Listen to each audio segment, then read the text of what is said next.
हीरा भारी मन से घर लौटता। सीता ने उसके चेहरे की उदासी देखी और घबरा गई। क्या हुआ जी? आप इतने परेशान क्यों लग रहे हो? सीता, दूसरे गांव के लोग बर्बाद हो गए हैं। वहां खाने को कुछ नहीं बचा और रास्ते में मैंने कुछ जानवरों को पानी की कमी से मरा हुआ देखा। सीता भी चुप हो गई। कुछ देर तक दोनों के बीच कोई शब्द नहीं फूटा। गर्मी की मार हम सब पर बहुत भारी पड़ रही है, पर हम कर भी क्या सकते हैं? दोनों बातें करते करते सो गए, लेकिन हीरा की आंखों में नींद नहीं थी।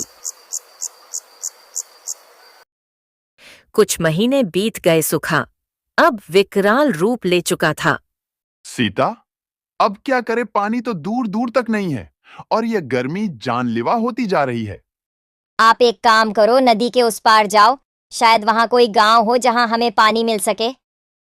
हीरा को लगा कि यह सही विचार हो सकता है।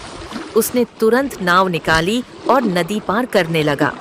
पानी सूखने की वजह से नाव आसानी से रेत पर सरकने लगी। जैसे ही वह दूसरे गांव पहुंचा, वहां का हाल देखकर उसका दिल बैठ गया। वहां के लोग उससे भी बुरी हालत में थे। अरे भाई, यहाँ कहीं मीठा पानी मिलेगा क्या?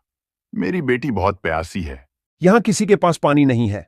अगर पानी चाहिए तो सेठ चंद्रलाल के पास जाओ, उसके पास जरूर होगा, लेकिन पैसे देकर ही मिलेगा। हीरा ने सेठ चंद्रलाल का पता पूछा और उसके घर की ओर बढ़ा। रास्ते में उसने कुछ लोगों को आपस में फुसफुसाते सुना। वह चुपचाप एक किनारे खड़ा होकर सुनने लगा। सेठ जी, हमने उस बच्ची को हर जगह ढूंढ लिया, लेकिन वह नहीं मिली। हाँ, और उसकी लाश भी नहीं मिली। मतलब वह अभी भी जिंदा है और किसी न किसी के घर में होगी। लेकिन सेठ, उसके माँ बाप को तो हमने मार दिया था। अब बच्ची से क्या लेना देना? मुझे उस बच्ची की लाश चाहिए कैसे भी। हीरा के पैरों तले जमीन खिसक गई। उसका खून खौल उठा, लेकिन उसने खुद को संभाला। अचानक आकाश में घने काले बादल छा गए। बिजली कड़कने लगी। गांव के लोग घबराकर बाहर आ गए। हीरा भी यह सब देख रहा था। उसे यकीन नहीं हो रहा था कि इतने लंबे सूखे के बाद बारिश होने वाली थी। देखते ही देखते तेज बारिश शुरू हो गई। गांव के लोग खुशी से नाचने लगे। पानी की बूंदें सूखे चेहरे पर पड़ रही थी कि तभी एक जोरदार बिजली चमकी और सीधे सेठ के ऊपर पड़ी। सेठ की चीख हवा में घुसती है, लेकिन अगले ही पल वह जलकर राख हो गया। गांव वाले पहले तो डर गए, लेकिन फिर उनकी आंखों में सुकून उतर आया। भगवान, आपने न्याय कर दिया।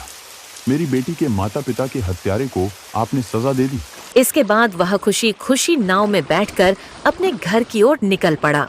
अब उसके पास सिर्फ पानी ही नहीं, बल्कि अपनी बेटी के लिए एक सुरक्षित भविष्य भी था। सीता, हमारी बेटी के असली माँ बाप इस दुनिया में नहीं रहे। उन्हें निर्दयता से मार दिया गया था। लेकिन देखो, भगवान ने न्याय कर दिया। जिन्होंने उसके माता पिता को मारा, वे भी अपनी सजा भुगत चुके हैं। और हमारी बेटी, जिसे भगवान ने हमारे पास भेजा, अब हमेशा के लिए हमारी हो गई है। हाँ हीरा, अब ये सिर्फ हमारी बेटी है। इसे हमसे कोई नहीं छीन सकता। समय बीतता गया। हीरा ने अपनी झोपड़ी के पास थोड़ी खेती शुरू कर दी। अब वह अनाज उगाता और उसे पास के गांव में जाकर बेचता था। मेहनत रंग लाई और धीरे धीरे उनकी हालत सुधरने लगी। उधर गांव में भी अब सब कुछ बदल चुका था। मीठे पानी की नदी अब लोगों के लिए वरदान बन गई थी। जो खेत पहले सूखे और बंजर पड़े थे, वे अब हरे भरे हो चुके थे। लोग फिर से अपनी जिंदगी पटरी पर ला रहे थे। लेकिन यह गर्मी, यह सूखा, न जाने कितनों के घर उजाड़ चुका था, कितनों को बर्बाद कर चुका था। हीरा जब भी यह सोचता तो उसका दिल भर आता। लेकिन फिर वह अपनी बेटी की हंसी सुनता और समझ जाता कि जीवन आगे बढ़ने का नाम है।